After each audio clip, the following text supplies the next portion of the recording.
ये मत खरीदना, लाइफ आयु का मत खरीदना, प्लीज मत खरीदना। बहुत लोग बोलते हैं कि भाई मयूर लाइफ आयु का एडवर्टाइजमेंट करता है। हाँ, मेरा प्रोडक्ट है, मैं करता हूं, बट मैं खुद बोल रहा हूं मत खरीदो। बिकॉज इसके पीछे ना बहुत रिसर्च गया है कि खाना कैसे करेक्ट होना चाहिए। जो फिश को पेट ही नहीं है उसका खाना कैसे होना चाहिए।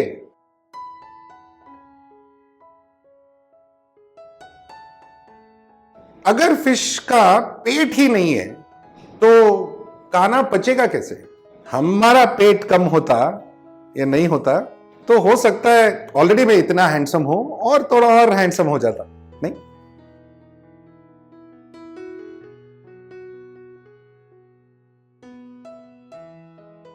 हमने वीडियो फिश हेल्थ के बारे में बनाया है, फिश पूप के बारे में बनाया है। पूप से पहले डाइजेशन, ठीक है, उल्टा वीडियो बना रहे हैं, बट आज हम डाइजेशन डिस्कस करेंगे। एंड वो भी अगर फिश का पेट ही नहीं है तो डाइजेशन कैसे होगा। एंड जो फूड आप खिला रहे हो उसमें सही इंग्रेडिएंट्स है क्या, सही खुराक है क्या जो फिश को दे सके, एंड वो सही खाना है क्या, ये सब हम अभी डिस्कस करेंगे। इंटरेस्टिंग पॉइंट्स है, देखते रहो। नाउ, ऐसे कौन से फिश है जिनके पेट ही नहीं है। कोई कार्प, गोल्ड फिश पेट नहीं है। बाकी फिश में जैसे ये बार्ब्स वगैरह पेट है।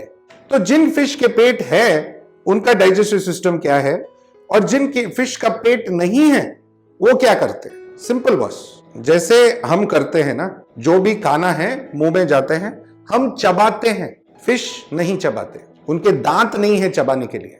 और जो दांत है, या थोड़ा बहुत मुंह में दांत है या गले में दांत है, बिकॉज गोल्ड फिश का गले में दांत है, तो वो खाने को पकड़ने के लिए या तोड़ने के लिए होता है, चबाने के लिए नहीं। फिर वो ईसोफेगस में जाता है, मतलब गले में जाता है, गले से उतरता है, पेट में जाता है। जिनकी फिश का पेट है वो पेट में जाता है। पेट में डाइजेस्टिव जूसेस होगा, हाइड्रोक्लोरिक एसिड जैसा, जो सेक्रेट होता है पेट में और खाना पचता है। अगर टेक्निकल टर्म्स में देखा जाए उसको चाइम बोलते हैं हम लोग, CHYME। वो चाइम इंटेस्टाइन में जाता है, एंड इंटेस्टाइन में जो उसका प्रोटीन होगा, मिनरल्स होगा, न्यूट्रिएंट्स होगा, वो बॉडी में अब्सॉर्ब होता है। एंड जो अब्सॉर्ब नहीं होता है वो बाहर जाता है। ये डाइजेस्टिव सिस्टम है नॉर्मल फिश का। बट जिस फिश का पेट ही नहीं है, एक सिस्टम हमने निकाल दिया है ना। तो गोल्ड फिश और कार्प क्या करते हैं, मुंह में खाना लेते हैं, यूजुअली निगल जाते हैं, ओके, बिकॉज उनको एक, आप सबने देखा है ना, एक अर्जेंसी रहता है खाना खाने के लिए। एंड जो गले में दांत है वो भी ज्यादा इफेक्टिव नहीं है तोड़ने में। नाउ ये फूड सीधा इंटेस्टाइन में जाता है। यहां पे इंटेस्टाइन में, ठीक है, जो गैल ब्लैडर है या पैनक्रियास है, उसमें से जो बाइल जूसेस, लिवर से बाइल जूस, एंड जो दूसरे एंजाइम्स है जो पैनक्रियास से निकलता है, वो उसको डाइजेस्ट करता है। डाइजेशन का मतलब वो खाना जो फिश ने खाया है, इंटेस्टाइन में है, उसको पचाता है, ठीक है, तोड़ता है। उसमें से जो प्रोटीन्स है, मिनरल्स है, जो जरूरी चीजें हैं बॉडी के लिए, वो निकालता है। एंड जो अनवांटेड चीजें हैं वो बाहर फेंकता है। ये डाइजेशन है। तो गोल्ड फिश में ये हो रहा है इंटेस्टाइन में। सो ज्यादातर डाइजेशन इंटेस्टाइन में होता है। फिश का इंटेस्टाइन काफी लंबा होता है। जो भी फिश छोटा भी है तो इंटेस्टाइन सिस्टम काफी लंबा है, बिकॉज उसका डाइजेशन प्रोसेस वैसा है। सो नाउ, अगर खाना ठीक नहीं है या खाने में इंग्रेडिएंट्स करेक्ट नहीं है, तो ये डाइजेशन ठीक से होगा या नहीं। सी, इसके लिए हमें समझना पड़ेगा कि हम जो खाना खिलाते हैं उसमें क्या क्या है। आपको यह बात समझने के लिए क्या करना है, आपके फिश फूड के पैकेट के पीछे देखना है। इंग्रेडिएंट्स, क्या इंग्रेडिएंट्स है ये देखना है। एंड इसका जो protein content, moisture content, ash content, ये सब आपको देखना पड़ेगा। जब आप ये देखोगे एंड समझोगे, देन आपको पता चलेगा कि आपके खाने में एक्चुअली क्या है। नाउ, पॉपुलर खानों में, गोल्ड फिश के लिए पॉपुलर खानों में ज्यादातर फाइबर या फैट होता है या स्टार्च होता है। गोल्ड फिश के लिए काफी पॉपुलर एक खाना है जो पिंक कलर पैकेट में आता है, पिंक एंड सिल्वर, थाईलैंड का फूड है ना। वो खाना आपके फिश के लिए ऑप्टिमम है क्या, सही इंग्रेडिएंट्स है क्या? पीछे पढ़ो। 3 चीज ऐसा है जो वहां पे एक्चुअली नहीं होना चाहिए। कॉर्न मील प्रोटीन, कॉर्न में प्रोटीन नहीं होता है, स्टार्च होता है, फाइबर होता है। Cassava pellets, cassava is like sweet potato, ठीक है, इट्स अ ट्यूबर, उसमें स्टार्च होता है। सोया प्रोटीन मील हाँ, थोड़ा प्रोटीन होता है। एंड ब्यूटीफुल एक पॉइंट लिखा है उसमें, SYN, सिनबायोटिक्स। आप कोई भी बायोटिक्स, प्रोबायोटिक, प्रीबायोटिक फूड में नहीं डाल सकते। जब पकता है तो जल जाता है। तो आपका फूड सही है क्या, आपको डिसाइड करना है ना। एक तो ये हुआ। इसमें खिलाने से एक क्वेश्चन आता है कि मैं वो फूड यूज कर रहा हूं कई सालों से, मेरा फिश अच्छा बड़ा हो रहा है, बड़ा नहीं हो रहा है, मोटा हो रहा है, बिकॉज उसमें फैट बढ़ाता है। स्टार्च अगर आप ज्यादा खाते हो तो फैट बढ़ता है, सिंपल। प्रोटीन अगर अच्छा खाते हो तो हेल्थ बढ़ता है। एंड प्रोटीन ना बॉडी में स्टोर नहीं होता है, उसका जो नेसेसरी अंश है वो बॉडी निचोड़ लेता है और बचा कुचा निकल जाता है। It doesn't store in the body. Whereas carbohydrate, starch, ये सब बॉडी में स्टोर होता है और फैट बिल्ड होता है। एंड फैट बिल्ड होने से हम सबको पता है ना, अनहेल्थीनेस आता है। नाउ मैं बहुत हेल्थी हूं बॉस, हैंडसम भी हूं, फैट वैट नहीं बुलाना, मार दूंगा मैं, ओके। बट पॉइंट, सो हम जो खाना खिलाते हैं फिश को, ये कैसा होना चाहिए, क्या होना चाहिए? सही प्रोटीन होना चाहिए, सही विटामिन होना चाहिए, सही मिनरल्स होना चाहिए। हाँ, थोड़ा बहुत ये जो सोया मील वगैरह यूज होता है, व्हीट यूज होता है बाइंडिंग के लिए, बट वही अगर प्राइमरी ऑब्जेक्टिव हो या प्राइमरी इंग्रेडिएंट है तो फिश को कुछ भी नहीं मिल रहा है। अगर आप उसके पीछे देखो कि कितना प्रोटीन है तो आपको दिखेगा 28%, बहुत कम है। सो अब आप डिसाइड कर सकते हो आप सही खाना खिला रहे हो क्या। सी, एंड इसलिए भी सस्ता है बिकॉज उसमें स्टार्च ज्यादा है, ये सब चीप इंग्रेडिएंट्स है एंड ये सब फिलर्स है, सो सस्ता है, ठीक है। इससे अच्छा तो आप घर में ना जो कॉर्न आता है, कॉर्न क्या बोलते हैं हिंदी में, मकई जो बोलते हैं, अच्छे से बॉईल करो, मैश करो, ठीक है, वही खिला दो, सबसे सस्ता हो गया। बिकॉज फिश को कुछ भी मिलेगा नहीं। और ये खाने में भी सेम इश्यू होता है। खाना है, क्वालिटी है, अच्छे कंपनी में बनाते होंगे, पैकेट अच्छा है, लेकिन आपके फिश के लिए ऑप्टिमम नहीं है। ये मत खरीदना, लाइफ आयु का मत खरीदना, प्लीज मत खरीदना। बहुत लोग बोलते हैं कि भाई मयूर लाइफ आयु का एडवर्टाइजमेंट करता है। हाँ, मेरा प्रोडक्ट है, मैं करता हूं, बट मैं खुद बोल रहा हूं मत खरीदो। बिकॉज इसके पीछे ना बहुत रिसर्च गया है कि खाना कैसे करेक्ट होना चाहिए। जो फिश को पेट ही नहीं है उसका खाना कैसे होना चाहिए, ये इसके पीछे सालों का रिसर्च गया है। प्लीज मत खरीदना। जो लोग सोचते हैं कि ये महंगा है, बहुत महंगा है, बिकॉज हम महंगा क्वालिटी इंग्रेडिएंट्स यूज करते हैं। सही प्रोटीन, सही मिनरल, सही विटामिन इसमें है।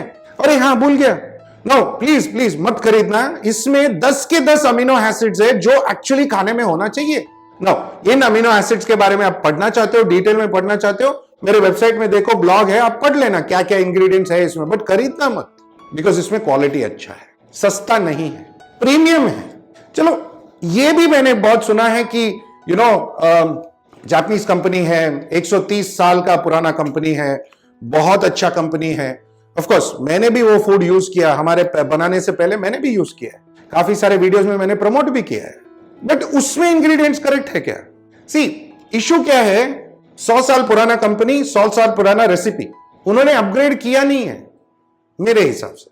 आज की सिचुएशन में जब फिश ब्रीडिंग अलग अलग तरीके से होता है, फिश का प्रॉब्लम्स अलग अलग है, तो अगर हम सेम पुराना रेसिपी चलाते जाए तो फिश के लिए बेनिफिट नहीं होगा। सी, हमारे बाप दादा के जमाने में टेक्नोलॉजी नहीं था, ओके, उनको पता भी नहीं था कि क्यों मर रहे हैं, इतना सारा फ्लू, ये वो फलाना डिमका, मर जाते थे। आज की डेट में टेक्नोलॉजी है, समझ में आता है कि प्रोबायोटिक्स प्रीबायोटिक्स इसमें डालने से काम नहीं करता है। इसमें लगता है अमीनो एसिड्स, इसमें लगता है सही विटामिन, सही मिनरल्स, एंड खाना जो इंटेस्टाइन में पचे। जो फिश का पेट नहीं है वो खाना कैसे पचाएगा? फिर से सोचो। सुनाओ, हमारा एक्सपेंसिव वाला फूड में अगर आप पीछे पढ़ोगे तो कॉर्न मील, कॉर्न स्टार्च मील, व्हीट, सोयाबीन मील, ठीक है, ब्रूअर्स ईस्ट, ये सब पुराने टेक्नोलॉजी है बॉस, पुराना रेसिपी है, नए जमाने के साथ चलो। सो अगेन, ये लेना मत, ओके। सो नाउ ओवरऑल जब आप ये रेगुलर खाना डालते हो, सस्ता या महंगा, फिश को डाइजेशन का प्रॉब्लम हो जाता है। वो फिश वो जाके पेट में अटक जाता है या इंटेस्टाइन में अटक जाता है, फिर ब्लोट, स्विम ब्लैडर डिजीज, बाकी हजार किस्म के प्रॉब्लम्स, कॉन्स्टिपेशन, ये सब शुरू होता है। नाउ एडिशनली ये खाना पचता नहीं है, तो पचेगा नहीं तो क्या करेगा? पेट से बाहर, और वो पूरा खाना टैंक के अंदर, और टैंक का एनवायरनमेंट, टैंक का पानी खराब। सो ये आपको समझना है कि क्या जो खाना आप खिला रहे हो उसमें सही न्यूट्रिशन है क्या। एंड जब कॉर्न वगैरह ज्यादा यूज करते हैं, कसावा पेलेट्स या कॉर्न, जो हाई कार्बोहाइड्रेट स्टार्च वाला चीजें जब यूज करते हैं, तो अगेन ओबिसिटी या मोटा होना fish, and of course indigestion, swim bladder issues, ये सब चालू हो जाता है। एंड जब न्यूट्रिशन अब्सॉर्ब नहीं होता है बॉडी में, तो हेल्थ कहां से आएगा। ठीक है, न्यूट्रिशन अब्सॉर्ब नहीं आएगा तो अच्छा मसल कहां से आएगा। न्यूट्रिशन ठीक से अब्सॉर्ब नहीं होगा तो देन लाइफ कहां से आएगा, राइट। अरे मैंने एडवर्टाइजमेंट कर दिया, लाइफ, आयु, लाइफ एंड लॉन्ग लाइफ, खरीदना मत, लेकिन प्लीज डोंट बाय। आप अभी भी वही सस्ते में इसके पीछे ही पड़े रहो, अच्छा है आपके लिए। नो, गोल्डफिश है तो one of the world's most popular aquarium fish, also complicated fish. ठीक है, हम बोलते क्यों है कि वटाना खिलाओ, कुकुम्बर खिलाओ, स्पिनच खिलाओ, क्यों? ताकि डाइजेशन अच्छा हो, फाइबर अच्छा हो, तब जाके इसमें प्रॉब्लम्स कम आता है। यहां पे ना ये जताना चाहता हूं आप सबको कि ये जरूरी है कि आप समझो कि पैकेट में इंग्रेडिएंट्स क्या है। पढ़ो ना यार, आज गूगल है, सब कुछ है। हमारे जमाने में वो सब नहीं होता था। एक वर्ड निकालो, कसावा पेलेट्स, जैसे गूगल में टाइप करो, पूरा फोटो वोटो सब कुछ आ जाएगा, पता चलेगा कि है क्या चीज और ये करता क्या है। क्लियरली लिखा है गूगल में, कार्बोहाइड्रेट, जैसे पोटैटो है, स्वीट पोटैटो है, वैसा ही कसावा है। सो सही खाना खिलाओ ताकि सही डाइजेशन हो। सही डाइजेशन होगा तो फिश हेल्थी रहेगा, लंबा जिएगा। डाइजेस्टिव सिस्टम एक इंसान के लिए या मछली के लिए या कोई भी जानवर के लिए सबसे इंपॉर्टेंट सिस्टम है। अगर ये सिस्टम साफ है तो हेल्थी, बहुत हेल्थी रहोगे आप। एंड अगर ये सिस्टम बिगड़ता है तो आपका हेल्थ भी बिगड़ेगा या फिश का हेल्थ भी बिगड़ेगा। नो, ये आपके ऊपर है कि आप सस्ता खिलाना चाहते हो, अच्छा खिलाना चाहते हो, महंगा खिलाना चाहते हो, ये सब आपका मर्जी है। बस आप जो मर्जी खिलाओ, लेकिन at the end of the day मैं चाहता हूं कि आपका फिश हैप्पी हो, हेल्दी हो एंड आप खुश हो। सो मैं आशा करता हूं ये जो इंफॉर्मेशन है, सिंपल सा इंफॉर्मेशन है, मुंह से पीछे तक खाने का क्या होता है, बहुत सिंपल इंफॉर्मेशन, बीच में क्या होता है ये मैंने एक्सप्लेन किया है। मैं आशा करता हूं कि आपने कुछ सीखा, जाना, समझा, मजा लिया। And of course as always मेरे तरफ से, assistant director Pooja madam and मेरे पूरी टीम की तरफ से आप सबको थैंक यू, नमस्ते, खुदाफिज, शबा खैर एंड सत श्री अकाल। अच्छा खाना खिलाओ, पानी साफ रखो, फिश हैप्पी रहेगा, हेल्थी रहेगा, आप भी हैप्पी रहोगे। ओके, जल्दी मिलते हैं, बाय बाय।